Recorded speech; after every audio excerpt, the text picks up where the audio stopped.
جبکہ انسا بری طرح خود کو آزاد کرانے کی کوشش کرنے لگی۔ اس کا لمس محسوس کر کے اس کے وجود کی خون کی جگہ انگارے دہکنے لگے۔ چھوڑو مجھے چھونے کی تمہاری ہمت کیسے ہوئی؟ میں تڑپ کر اس کے ہشار سے مچل اٹھی۔ انسا میں تمہیں کچھ نہیں کہوں گا، پلیز ریلیکس ہو کر میری بات سنو۔ تڑپتی مچلتی انسا کو بلال نے سخت پریشان ہوتے اپنی بات سمجھانی چاہی، مگر اس کی بات وہ سن ہی کب رہی تھی۔ چادر سر سے ڈھلک کر کندھوں پر آ گری، ایک کونا زمین کو چھونے لگا، ہیرا جیسے کوئلے کی کان سے نکل کر پوری شان و شوکت سے چمک اٹھا ہو، یا چاند آسمان کی کالی چادر میں تنہا چمک رہا ہو۔ اس کھینچا تانی میں اس کے ڈھیلے ڈھالے کلیچر میں جکڑے بال کھل کر اس کے چہرے اور کندھوں پر بکھر گئے۔ اس کے وجود کی تابناکیوں سے بلال کی نگاہیں جگمگا اٹھی۔ تم بہت خوبصورت ہو انسا، میرے خیال سے کہیں بڑھ کر۔ اس کے بالوں میں ہاتھ پھنسا کر اس نے تڑپتی سسکتی جھٹپٹاتی انسا کا آنسو اور بے بسی سے بھیگا چہرہ اپنے سامنے کیا۔ میں تمہارے سامنے ہاتھ جوڑتی ہوں بلال، پلیز مجھے چھوڑ دو۔ پھر اچانک اس پر بلال کی گرفت ڈھیلی پڑی، وہ تیر کی طرح اس کی گرفت سے نکلی اور اگلا منظر اسے زندہ دفن کرنے کو کافی تھا۔ ساجل نے اسے پیچھے سے کالر سے پکڑ کر کھینچا اور لمحوں میں اس پر بھوکے شیر کی طرح دوڑ پڑا۔ بلال کو اس شدید حملے کی خبر کہاں تھی، اس لیے اب بری طرح اس کے مکوں گوزوں اور ٹھوکروں کی زد میں تھا۔ ساحل کا چہرہ غصے سے لال ہو رہا تھا، اس کا غصہ جنون کے آخری حدوں کو چھو رہا تھا۔ وہ پاگلوں کی طرح بلال کو پیٹ رہا تھا، کچھ اس طرح کی وہ اپنا بچاؤ بھی نہیں کر پا رہا تھا۔ لمحوں میں اس کے چہرے کا نقص بدل گیا، چہرہ لہو لہان تھا تو وجود نیلو نیل ہو گیا تھا اور بے دم ہونے سے پہلے اس کی گرفت سے نکل بھاگا۔ ساجل بھی اس کے پیچھے بھاگا، مگر انسا کی سسکیوں سن کر اس کے اپنے قدم سست پڑ گئے۔ وہ بہت دھیمی رفتار سے مڑا۔ انسا گھٹنوں میں چہرہ چھپائے شدتوں سے بلک رہی تھی۔ اسے دیکھ کر کچھ لمحے پہلے کا منظر اس کی یادداشت پر سرسرایا تو غیرت لہو بن کر اس کی آنکھوں میں اتر آئی۔ اس نے شدید غصے میں کتابوں کی اونچی لائبریری کو ٹھوکر ماری۔ لائبریری کے سناٹے میں یہ آواز بری طرح گونج اٹھی۔ انسا نے دہل کر سر اٹھایا۔ ساجل کے تنے چہرے، لال چہرہ اور باہر کو ابلتی رگیں دیکھ کر اس کے اندر خوف کا سمندر ٹھاٹھے مارنے لگا۔ انسا کا وجود ہولے ہولے لرز رہا تھا۔ ساجل نے اس کے پاس جا کر اس کے کندھے پر ہاتھ دھرا تو وہ یوں ڈر کر اچھلی جیسے 100 واٹ کا کرنٹ لگا ہو۔ ساجل کو اس کے اس انداز پر ذرا بھی غصہ نہیں آیا۔ انسا دیکھو، یہ میں ہوں ساجل۔ رو رو کر اس کی ہچکیاں بن گئی تھی۔ ساجل، سسکیوں کے درمیان اس کا نام بھی سسکی بن کر اس کے ہونٹوں سے ادا ہوا۔ مما، میں اسے نہیں جانتی، میرا مطلب ہے میرا اس سے کوئی تعلق نہیں۔ اسے کندھے سے تھام کر وہ بےکل اور بے قرار سی لرزتی تڑپتی بلکتی ہوئی اسے اپنی صفائی پیش کر رہی تھی۔ یعنی اسے لگا کہ ساجل ابھی اس پر الزام لگا دے گا۔ یہ سوچ کر اس کے اندر کہیں شرمندگی کا گہرا احساس سر پٹکنے لگا۔ ساجل اسے دیکھ رہا تھا، ٹکٹکی باندھے، بنا پلک جھپکائے۔ وہ الجھی اس کی سپاٹ نگاہوں کو کوئی اور معنی پہنانے کے قاصر تھی۔ میرا یقین کرے، سسکی میں ڈوبی اس کی کرہاں نکلی۔ ساجل اپنے کندھوں پر دھرے اس کے ہاتھ ہٹائے اور اپنے ہاتھ اس کے کندھوں پر رکھے۔ کچھ لمحے اسے دیکھتا رہا اور پھر بہت پیار سے، بہت نزاکت اور احترام سے اٹھا کر چادر اس کے شانوں پر پھیلا دی۔ ہاں، میں جانتا ہوں، مجھے تم پر مکمل بھروسہ ہے۔ اس نے مکمل طور پر اسے اپنے حصار میں بھر لیا۔ یہ سب کچھ لاشعوری طور پر ہو رہا تھا۔ اس میں ساجل اور اس کے شعور یا اس کی عقل کا کوئی عمل دخل نہیں تھا۔ اس کا دل کہہ رہا تھا کہ انسا احسان کو مطمئن کرنا ہے اور وہ بس یہی کر رہا تھا۔ وہ سسک رہی تھی۔ کچھ دیر بعد وہ سنبھل گئی۔ ساجل نے اپنا اعتماد بخش کر جس اعزاز سے اسے نوازا تھا اس پر اس کے ہونٹ دھیرے سے مسکرا اٹھے، آنکھوں میں نمی اور ہونٹوں پر بکھری رہی تھی۔ ساجل کے اندر ڈھیروں سکون اتار گئی۔ چلے گھر چلیں، ساجل نے دھیرے سے اس کے کان میں کہا تو وہ آنسو پوچھنے لگی۔ چادر اپنے اوپر لپیٹتی وہ منتظر نگاہوں سے اسے دیکھنے لگی۔ وہ آگے بڑھ گیا، بہت خاموشی سے اس کے ہم قدم ہو گئی۔ سردیوں کی پہلی بارش پورے زور و شور سے برس رہی تھی، مگر سرد ہواؤں کے زوردار تھپیڑوں اور ٹھنڈ کے احساس سے بے پرواہ بارش میں بھیگ رہی تھی۔ بلال کی حرکت نے اسے بے مایا کر ڈالا۔ اس کے نازک احساس چٹک کر رہ گئے تھے۔ اگر ساجل اس لمحے اس کے ساتھ نہ ہوتا، اس کے آگے وہ سوچنا نہیں چاہتی تھی۔ اپنی پاکیزگی اور عزت کو کیچڑ میں ڈوبنے کا سوچ کر ہی اس کی روح کانپ اٹھتی، اس کا وجود ٹھنڈا ہونے لگتا اور ساجل وہ کیا سمجھا اس سب سے؟ ایک مرد کے ہاتھوں ایک مرد کے سامنے رسوائی اور ذلت اسی کے نصیب کا حصہ کیوں بنی؟ اس کے سامنے جانے کیا احساس ہی اس کے وجود میں پانی بن کر بہنے لگتا۔ ان جان لیوا اور دردناک لمحوں کو وہ لاکھ کوشش کے باوجود اپنے دماغ سے جھٹک نہیں پا رہی تھی۔ چاروں طرف وحشتوں کے درد بھرے احساسات بسیرا کیے بیٹھے تھے۔ قطرہ قطرہ رستی بارش اسے سر سے پیر تک بھگو گئی، مگر اس کے احساس کا دامن تو خالی تھا، پیاسا بے اطمینان۔ پورٹیکو میں گاڑی کھڑی کرتے ساجل کو ٹیرس پر کین کی چیئر پر بیٹھے وجود پر انسا کا گمان گزرا۔ ساجل نے وہیں سے اسے اندر جانے کا اشارہ کیا۔ ٹھنڈ کا شدید احساس ہڈیوں میں گھس رہا تھا، مگر دوسری طرف سے کوئی رسپانس نہیں ملا۔ اف، کس قدر ضدی لڑکی ہے، میں نے اپنی زندگی میں نہیں دیکھی، وہ من ہی من میں بڑبڑایا۔ بے وقوف، یہ بارش میں بھیگنے کا کون سا موسم ہے؟ تیزی سے بھاگتا وہ لاؤنج میں داخل ہوا۔ ماہین، ماہین کہاں ہو؟ اس نے آتے ہی ہڑبونگ مچا دی۔ ساجل نے اپنے کپڑے دیکھے جو اتنا سا فاصلہ طے کرنے میں بھی اچھے خاصے بھیگ چکے تھے۔ جی بھائی، کیا ہوا؟ انسا کو روم میں لے کر آؤ۔ وہ اب تو اپنے روم میں ہے؟ وہ حیران ہوئی۔ محترمہ بے وقت اور بے تکی بارش انجوائے کر رہی ہیں، ٹیرس پر بھیگ رہی ہیں۔ طنز خود بخود اس کے لہجے میں گھس گیا تھا۔ آپ فکر مت کریں، میں بیمار پڑ بھی گئی تو آپ کی انگیجمنٹ کینسل نہیں ہوگی۔ ماہین کو بے وقت شرارت سوجی۔ ماہین، کچھ کہا ہے میں نے تم سے؟ وہ بری طرح جھنجھلایا۔ اوکے اوکے، کام ڈاؤن، جاتی ہوں۔ وہ بگڑتے تیور دیکھ کر ماہین فوراً ہی نرم انداز میں بولی۔ ماہین کی بے خبری اور انشا کی لاپرواہی دونوں ہی اسے ملا کر تپا رہی تھی۔ میں پریشان تھا، خود سے بھی الجھا جھنجھلایا ہوا، نہ جانے کیوں، اسے خود بھی معلوم نہیں تھا۔ بھائی و انشا، وہ سوچ رینک میں رکھ کر پلٹا تو بوکھلائی سی ماہین داخل ہوئی۔ کیا ہوا؟ پتہ نہیں، وہ کچھ بول ہی نہیں رہی ہے، شاید بے ہوش ہے۔ یہ سب اس کے ڈرامے بازی ہے، ایک بار پہلے بھی وہ ایسی حرکت کر چکی ہے۔ ماہین سے زیادہ ساجل نے خود کو جیسے جتایا تھا، نہ جانے کس چیز کی نفی چاہتا تھا وہ۔ بھائی وہ سچ میں بے ہوش ہے۔ ماہین نے ایک ایک لفظ پر زور دیا اور دکھ بھری نگاہوں سے اسے دیکھا تو آگے کچھ بھی کہے بغیر وہ اس کے ساتھ چل پڑا۔ وہ واقعی بے ہوش تھی، اس کی رنگت یوں سفید ہو رہی تھی جیسے خون کے آخری بوند بھی نچوڑ لی ہو کسی نے۔ اس کا برف ہوتا وجود جیسے ٹھنڈا ہو رہا تھا۔ اس کی سانس بہت ہی سست رفتار سے چل رہی تھی۔ فکر کا گہرا احساس اس کے اندر ابھرا۔ ساجل نے فوراً اسے بیڈ پر لٹایا۔ کمبل اڑاؤ اسے ماہین۔ ماہین کو کھڑا دیکھ کر وہ شدید غصے میں چلایا۔ وہ فوراً ہڑبڑا کر عمل کرنے لگی۔ ہیٹر آن کرو، اس کے بال سکھاؤ اور ہتھیلی رگڑو، تب تک میں ڈاکٹر کو کال کرتا ہوں۔ ایک کڑی نگاہ اس کے بے سدھ ہوتے وجود پر ڈال کر وہ نکل گیا۔ وہ بے حد حساس تھی، وہ یہ بات جانتا تھا۔ ہر عورت کی طرح اسے بھی اپنا وقار عزت پیاری تھی، وہ یہ بات بھی جانتا تھا، مگر اس کا احترام اور حساسیت وہ خود اس شدت سے محسوس کرے گا، وہ یہ بات نہیں جانتا تھا۔ وہ سوچوں کے بھنور میں ڈوبا تھا جب اس کا موبائل بج اٹھا۔ اس نے فوراً کال ریسیو کی، شاید ان سوچوں کے حملے سے ہی فرار ہونا چاہتا تھا۔ داد دینی پڑے گی تمہاری لاپرواہی کی۔ دوسری طرف بشرا تھی۔ کل ہماری منگنی ہے ساجل، مگر تمہاری دلچسپی نہ ہونے کے برابر ہے۔ کیا مطلب؟ میں نہ سمجھی کے عالم میں بولا۔ تمہارا دھیان کدھر ہے؟ میں کہہ رہی ہوں کہ مجھے ڈریس سلیکٹ کرنے میں ہیلپ کرو نا۔ وہ لمحوں میں تپی جو لگاتار بول رہی تھی، مگر وہ دھیان ہی نہیں دے رہا تھا۔ مما ہے نا تمہارے ساتھ؟ ہاں ہیں، لیکن بارش کی وجہ سے میں نے انہیں ڈرائیور کے ساتھ گھر بھیج دیا ہے۔ میں اکیلی بوتیک سینٹر پہ ہوں، مجھے تم پک کر لو۔ اوکے، اس نے کہا اور کال کٹ دی۔ کچھ ہی دیر میں مما جان آ گئی تو وہ روانہ ہو گیا۔ کیسی طبیعت ہے انشا کی؟ وہ کافی دیر سے گھر لوٹا، ڈاکٹر چیک اپ کر رہے ہیں۔ انسا کو مما جان کے حوالے کر کے وہ بشرا کو پک اپ کر کے لے جانا پڑا۔ ہوش تو آ گیا ہے لیکن ٹھنڈ لگ گئی ہے، تیز بخار میں تپ رہی ہے۔ ماہین کے ساتھ اوپر ہے، پتہ نہیں کیا بات ہے، کل سے بہت گمسم اور پریشان سے لگ رہی تھی۔ مما جان میں دیکھتا ہوں۔ ایک منٹ ساجل، کل تم اسے لائبریری لے کر گئے تھے، کوئی جھگڑا تو نہیں کیا تم نے اس کے ساتھ؟ مما جان پلیز بس کریں، آپ کا بیٹا اتنا بھی برا نہیں ہے کہ ایک کمزور سی لڑکی سے دشمنی پال لے۔ اس نے جھنجھلا کر کہا۔ ٹھیک ہے بیٹا، میں سمجھ گئی، بٹ پلیز یوں ہائپر مت ہو۔ انہوں نے محبت سے اس کا گال سہلایا جو پہلے ہی کچھ ستا ہوا لگ رہا تھا۔ اچھا بتاؤ، بشرا کی شاپنگ ہو گئی؟ انہوں نے ٹاپک بدلا۔ جی، لگتا ہے میرا بیٹا کافی تھک گیا ہے، چینج کر کے آرام کرو، کل آپ کی انگیجمنٹ ہے۔ میں چاہتی ہوں میرا بیٹا بہت خوبصورت لگے، تھکاوٹ یا ٹینشن کے ذرا سے آثار بھی اس کے چہرے پہ نہ ہو۔ مما جان نے کہا اور اس کے ماتھے کو چوم لیا۔ گڈ نائٹ موم۔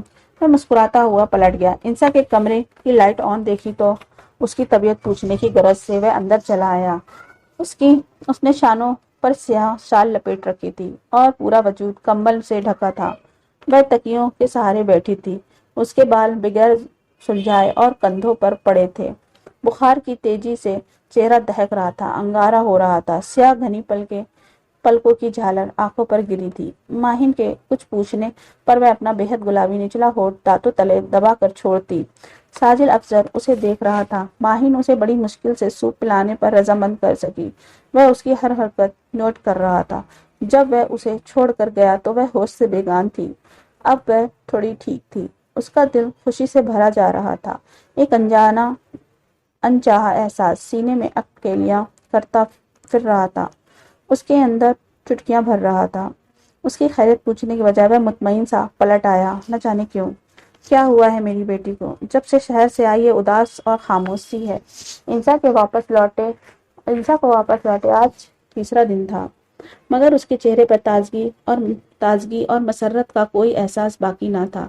رات کے کھانے پر اسے خاموشی سے پلیٹ میں چمچہ چلاتے دیکھ کر اس کی خاموشی کو احمد رشید نے شدت سے محسوس کیا۔ ایسا تو کچھ نہیں ہے بابا، وہ پھیکی سی ہنسی ہنس دی۔ ماحول کا اثر ہے احمد، آپ بیکار میں پریشان ہو رہے ہیں۔ کافی بدلے ماحول سے واپس آئی ہے تو ایڈجسٹ ہونے میں کچھ وقت لگے گا۔ مسرت نے فوراً اس کا بچاؤ کیا۔ پرندہ کہیں بھی چلا جائے اپنے اصل کی طرف لوٹنے کے لیے وہ اپنی اڑان نہیں بھول جاتا۔ مسرت بیگم، اگر ہمیں معلوم ہوتا اے بی سی کے یہ 2 لفظ سیکھنے کے بعد ہم اپنی بیٹی کی مسکراہٹ کو بھی ترس جائیں گے تو ہم اسے کبھی خود سے دور نہ بھیجتے۔ ایسی بات نہیں ہے بابا، میرے لیے آپ دونوں سے بڑھ کر کوئی نہیں۔ آپ کسی بھی رشتے کا بدل نہیں ہو سکتے۔ وہ پہلے ہی بری طرح ڈسٹرب تھی۔ اس پر احمد رئیس کے شکوے نے اسے سر سے پیر تک احساسات میں بھگو دیا۔ وہ تڑپ کر ان کے پاس آئی اور گھٹنے کے قریب بیٹھ کر بھررائی ہوئی آواز میں بولی، آپ شاید غلط سمجھی ہیں انسا، ہم نے آپ سے ایک عہد مسکراہٹ کی خواہش کی تھی، نہ کہ آنسوؤں کی۔ اسے محبت سے لپٹتے ہوئے وہ ہلکی سی مسکراہٹ کے ساتھ بولے تو وہ اور تیزی سے رو پڑی۔ میں نے آپ کو بہت مس کیا بابا، بس بابا کو کیا، ماما کو نہیں۔ اس کے کندھے پر ہاتھ رکھ کر مسرت نے اس کی توجہ بانٹنی چاہی، جسے یوں رونے سے وہ خود بے چین سی ہو اٹھی تھی۔ مما، احمد رئیس کو چھوڑ کر وہ ان سے لپٹ گئی تو مسکراہٹ ایک دم اس کے ہونٹوں پر رینگ گئی۔ میری بیٹی تو بہت بہادر ہے نا؟ اس سے الگ کرتے انہوں نے محبت سے پوچھا تو وہ فوراً ہاں میں سر ہلایا۔ اب یہ آنسو پوچھیے اور بابا کو اپنے پیارے ہاتھوں سے ادرک والی چائے پلائیے۔ انہوں نے فرمائش کی تو وہ آنسو رگڑتی کچن کی طرف بڑھ گئی۔ چائے بناتے ہوئے کسی کی کافی بنانے پر پلائی گئی زبردست ڈانٹ ذہن کے پردے پر سرسرائی تو اس کی آنکھیں ایک بار پھر بھیگ گئیں۔ ماہین ایک کپ چائے دھپ سے صوفے پر گرتے ہوئے اس نے ٹائی کی ناٹ ڈھیلی کی اور سر صوفے کی بیک سے ٹکا کر آنکھیں موند لی۔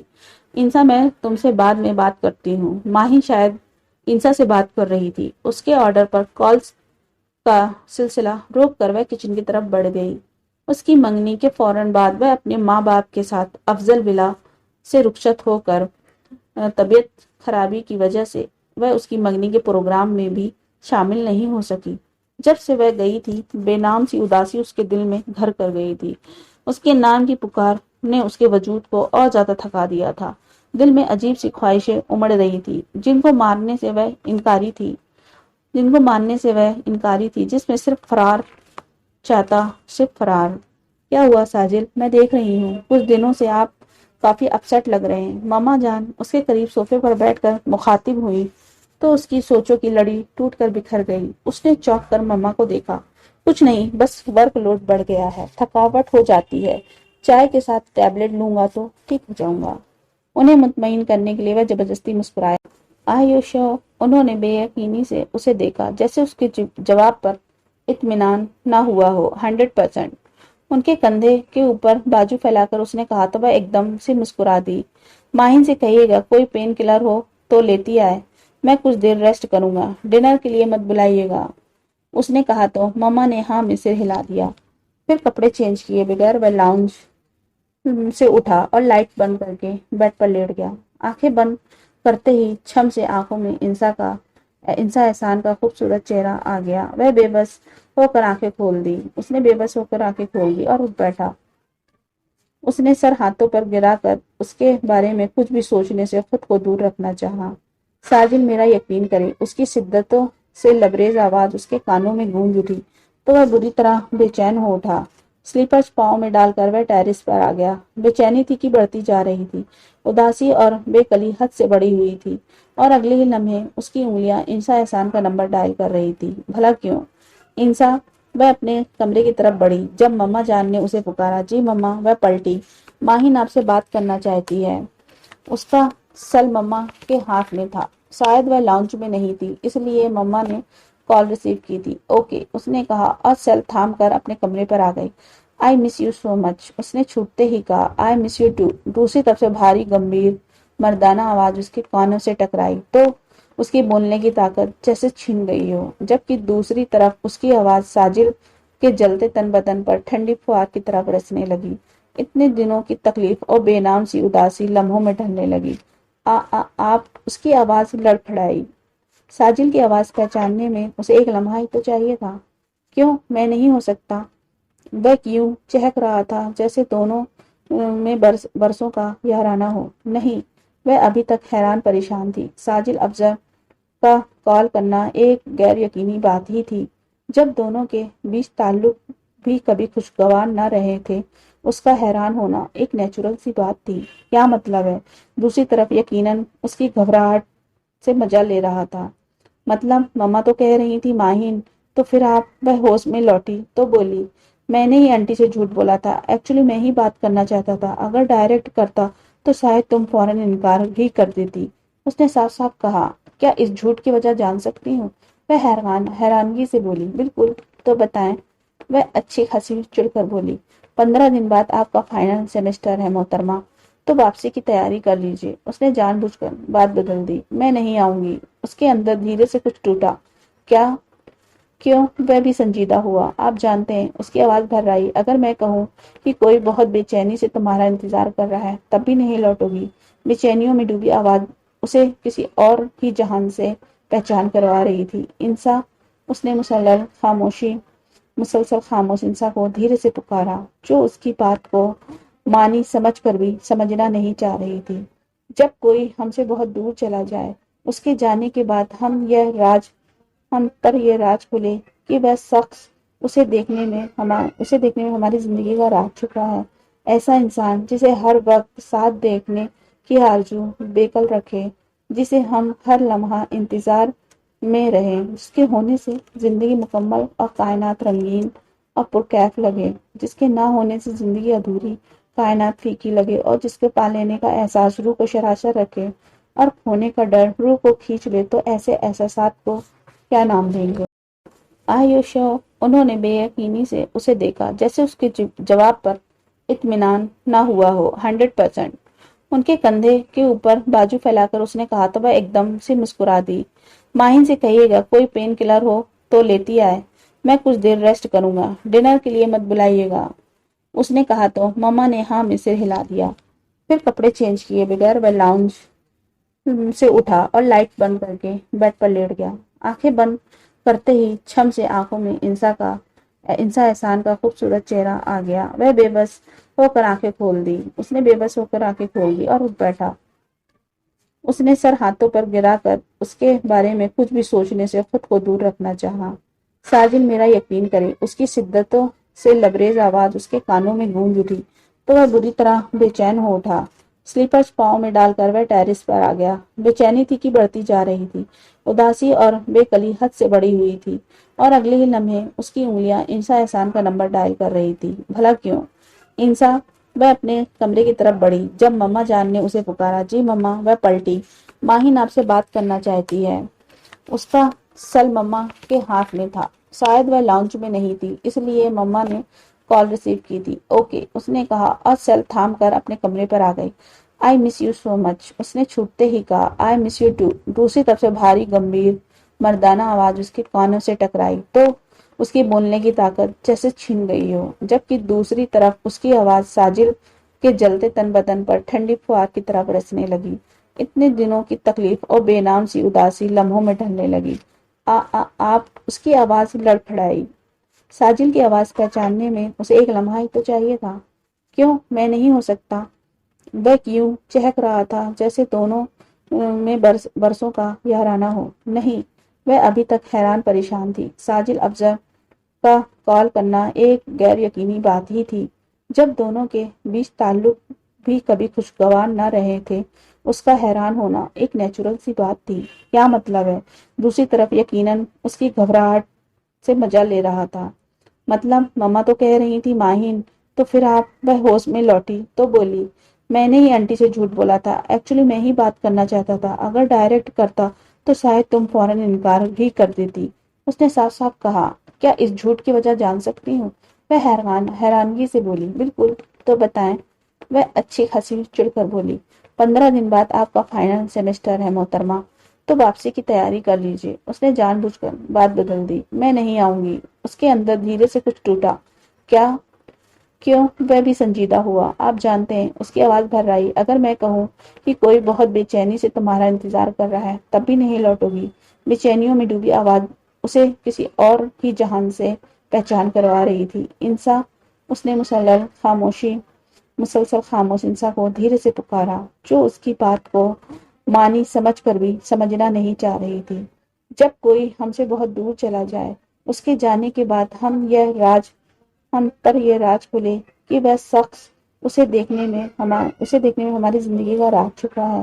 ایسا انسان جسے ہر وقت ساتھ دیکھنے کی آرزو بیکل رکھے، جسے ہم ہر لمحہ انتظار میں رہیں، جس کے ہونے سے زندگی مکمل اور کائنات رنگین اور پرکیف لگے، جس کے نہ ہونے سے زندگی ادھوری، کائنات پھیکی لگے، اور جس کے پا لینے کا احساس روح کو شراشر رکھے اور کھونے کا ڈر روح کو کھینچ لے۔ تو ایسے احساسات کو کیا نام دیں گے؟